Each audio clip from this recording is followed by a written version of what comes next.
Good morning, good morning, good morning, and welcome to the challenge. I want to thank you for joining us this morning. We have an exciting show planned for you. We hope that you've tuned in to be enlightened and to gain a greater understanding and to get clarity and to find answers to problems and issues that you face on a daily basis. As we do here on the challenge always, we want to first and foremost thank God for the opportunity, the honor, and the privilege to come before you. This is your servant for justice, Russell Williams. And thank you for tuning in to the challenge. The Capitalist Manifesto, Mortimer Adler, and that great innovative thinker, Louis Kelso, would remind us that the first goal of government is to obtain justice. That's right, ladies and gentlemen, to obtain justice. I know we have a lot of requests of government. We have a lot of ideas about what government does. But quite frankly, the first goal of government, and I agree with Mortimer and with the great Louis Kelso, the first goal should be justice.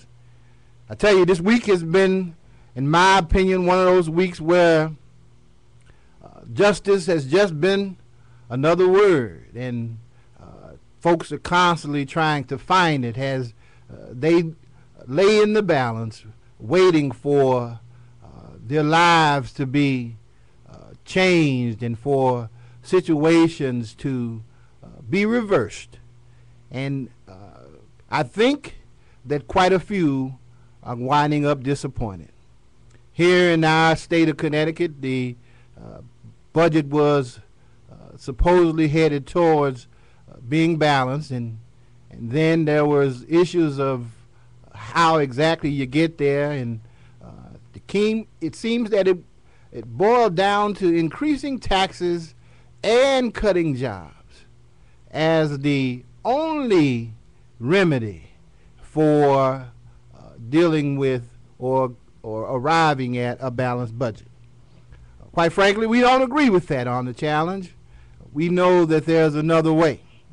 There's a just third way that we call the Capital Homestead Act. And we want those who listen to the challenge to take a look at it, explore it for themselves. In this Capital Homestead Act, every human being, everyone, has the right to food, shelter, clothing, and even health care. When the question is asked, am I my brother's keeper? The answer should be an emphatic, yes, it is. And yes, we are. Jesus says, we must love one another as I have loved you, and love thy neighbor as thyself. How do we do this? Well, I'm glad you asked. In the Capital Homestead Act, we talk about the democratization of capital. Everyone must have access to the wealth. We must all be empowered. Every citizen, every human being should be empowered to live as our divine Creator has intended. The events of this week leave a lot to be desired. State jobs have been hanging in the balance. I mean, literally hanging in the balance. A balanced budget that required increase and or job cuts, which you and I had no say in determining.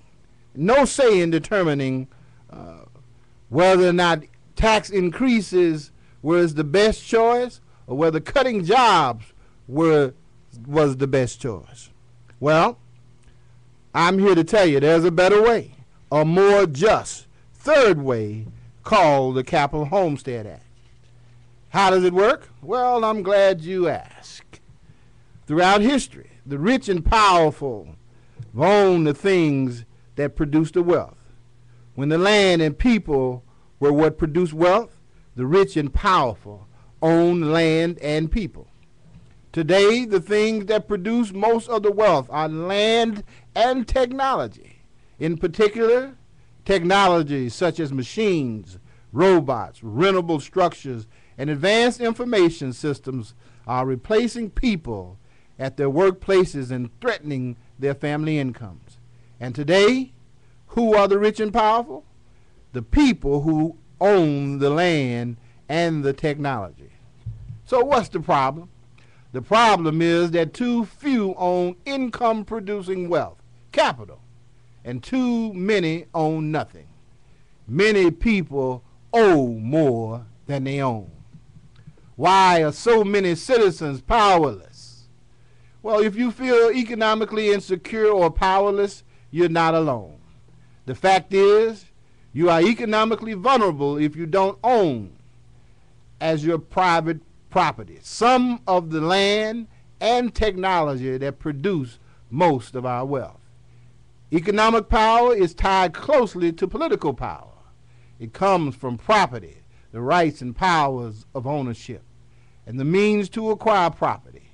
In today's 21st century global economy, the most significant forms of property are in advanced technologies and corporate equity. When ownership is concentrated, power is concentrated. This is why a few people are very powerful and most people are virtually powerless. The wealth-producing power of an individual worker has not increased much more over the last 1,000 years. Poor people. That's what the civil rights movement was. It was a poor people's movement. That's what capital homesteading will become. It's the next leg of the civil rights movement, ladies and gentlemen. The next leg. We must insist on economic and money power to live those lives that we were intended.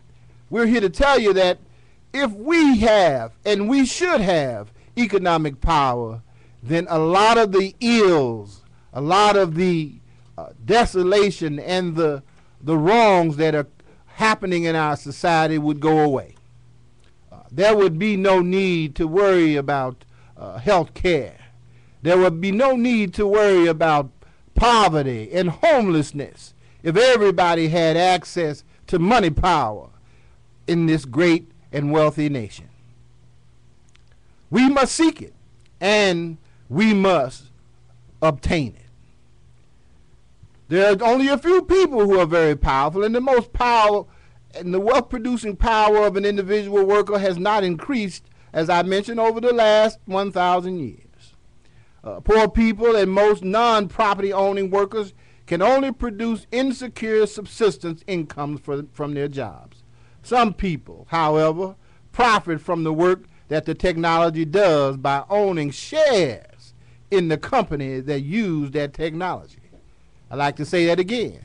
Some people, however, profit from the work that the technology does by owning shares in the companies that use that technology. These people become rich and powerful because they own the things that produce most of our wealth. In a democratic and just economy, everyone should have an equal opportunity and equal access to the means to own shares in companies that use advanced technology. We should have shares in those companies. Apple, in the second quarter of this year, made $24 billion in revenue. $24 billion. Shareholders at Apple, I'm sure, are very, very happy. But why can't that be the American people? Why can't the American people own these technologies? Why can't they own shares in these Fortune 500 companies? Why can't they own and have the opportunity to share in the profits and the dividends of the very well-to-do and the very high-performing companies? Well, we think that they should, and we think that they must.